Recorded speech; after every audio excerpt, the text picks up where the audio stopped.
क्या आपने कभी आसमान से काली और तेल जैसी बारिश गिरते हुए देखी है? दरअसल इजराइल ने तेहरान के पास ईरान के प्रमुख तेल डिपो और रिफाइनरियों पर हवाई हमले किए, जिससे तेहरान में भीषण आग लग गई और धुएं के घने बादल छा गए। यह एक बड़ा हमला माना जा रहा है, जिससे मध्य पूर्व में तनाव काफी बढ़ गया है और वैश्विक स्तर पर तेल की कीमतों में उछाल की आशंका है। इस सबसे अलग तेहरान में जहरीली बारिश भी हुई। जी हां, ईरान में अभी कुछ ऐसा ही हो रहा है और इसके पीछे की वजह है एसिड रेन। ईरान में हाल में हुए हमलों के बाद एक अजीब और खतरनाक घटना देखने को मिली है। तेहरान में कई इलाकों में काली और तेल जैसी बारिश की खबरें सामने आई है। यह घटना दरअसल एसिड रेन यानी तेजाबी बारिश से जुड़ी हुई है। जब तेल के भंडार, रिफाइनरियों या बड़े ईंधन को जलाया जाता है तो उनसे भारी मात्रा में जहरीली गैसें निकलती हैं। इनमें मुख्य रूप हैं सल्फर डाइऑक्साइड यानी SO2, नाइट्रोजन ऑक्साइड यानी NOx।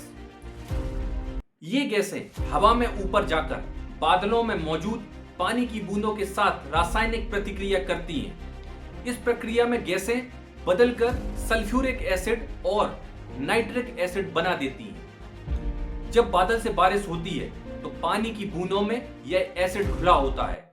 इसी वजह से इस बारिश को एसिड रेन कहा जाता है। ईरान के तेहरान शहर में तेल भंडारों पर हमलों के बाद हवा में तेल के कण, धुआं और गैसें फैल गई। जब बारिश हुई तो पानी के साथ काले धुएं और तेल जैसे अवशेष भी जमीन पर गिरे। इसी वजह से लोगों को काली और तेज तेल वाली बारिश देखने को मिली। सबसे पहले इसका असर पर्यावरण पर पड़ता है।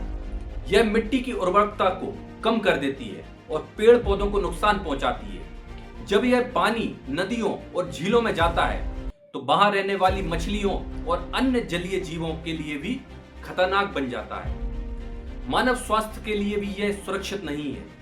प्रदूषित हवा और एसिड रेन से सांस की समस्या, आंखों में जलन और त्वचा में इरिटेशन भी हो सकता है। इतना ही नहीं, तेजाबी बारिश धीरे धीरे इमारतों और ऐतिहासिक स्मारकों को भी नुकसान पहुंचाती है, क्योंकि एसिड पत्थर और धातु को कमजोर कर देता है। इसी वजह से विशेषज्ञों का कहना है कि युद्ध के दौरान तेल और ईंधन से होने वाला प्रदूषण केवल युद्ध क्षेत्र तक सीमित नहीं रहता, बल्कि यह पर्यावरण और इंसानों के लिए एक बड़ा खतरा बन सकता है।